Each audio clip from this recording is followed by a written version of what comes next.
سب سے بڑا ظلم اس معاشرے میں کیا ہے؟ جو بچپن ہی سے احساسات کے اوپر ایک بوجھ بن جاتا ہے بچیوں کے، کہ بیٹے کو افضل سمجھتے ہیں، بیٹی کو جو ہے گھٹیا سمجھتے ہیں۔ اس قدر ناانصافی اللہ تعالیٰ نے، اللہ کے نبی نے کسی بیٹے کی پرورش پر کوئی اجر و ثواب نہیں بتایا۔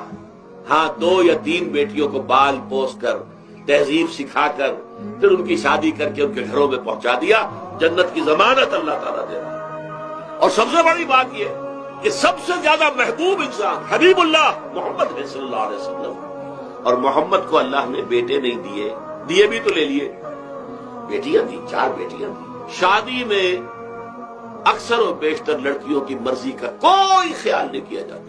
یہ ظلم ہے جو ہم کر رہے ہیں۔ لڑکی کی مرضی کے بغیر، اس کے اذن کے بغیر، اس کی اجازت کے بغیر کوئی شادی نہیں ہو سکتی۔ زبردستی وہ بھیڑ بکریاں نہیں ہے کہ جس کے ہاتھ چاہا آپ نے بیچ دیا، معاذ اللہ ثم معاذ اللہ ثم معاذ اللہ۔